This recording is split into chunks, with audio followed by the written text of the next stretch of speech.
सिखाएगा।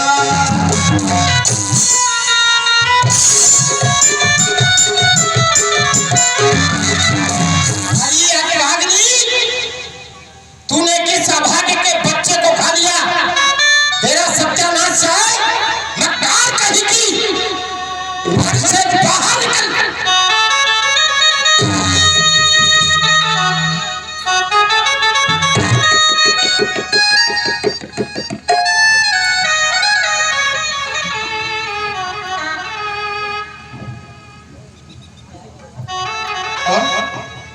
तारा महाराज, आप और ये आप क्या कह रहे हो? डाकिन डाकिन, मैंने ऐसा क्या कार्य कर दिया है महाराज जो आप मुझे डाकिन बना रहे हो?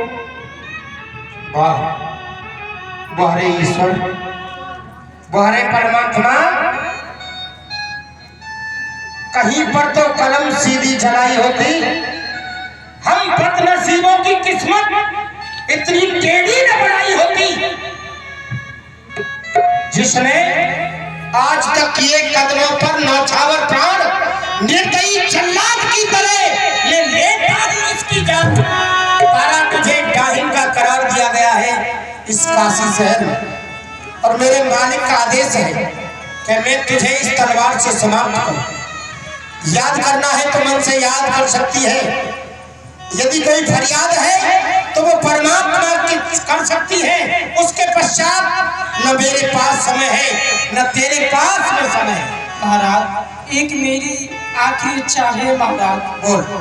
महाराज, जब जब मैं जन्म लूं आप ही मुझे पति रूप में प्राप्त हो महाराज। वाह, क्या वरदान मांग रही है तारा? कर्म के अधीन अगले जन्म में मुझे यदि इस यौन की प्राप्ति हो तो हरिश्चंद्र ही मेरा पति हो।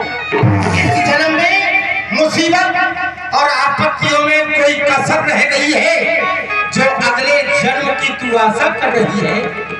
बस तथास्तु, ले प्यारी, कर ले मरने की तैयारी। मैं देखता रहूंगा तो ये खंजर तेरी गर्दन पर नहीं चला सकता। एक एहसान कर दे मेरे ऊपर, मेरी आंखों से पट्टी बांध। ठीक है महाराज।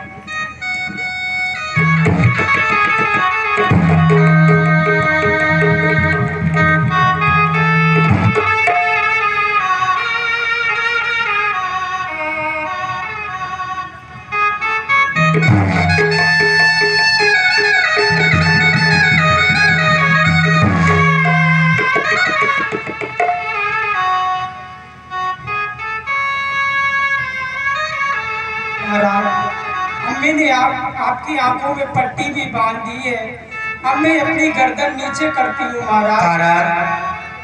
तुम्हारे सर पर मेरा हाथ पहुंचना चाहिए पहले, नहीं तो निशाना चूक जाए। ठीक, बैठ जाओ, इसी जगह बैठ जाओ।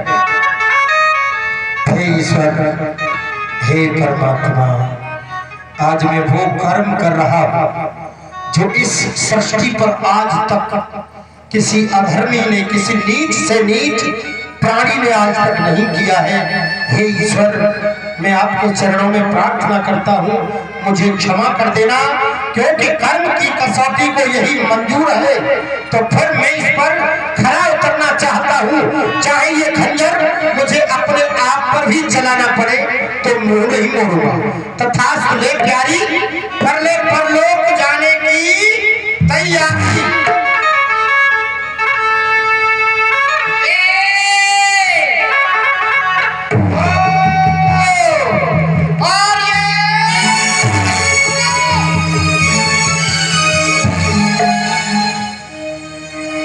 आंखें खोलो।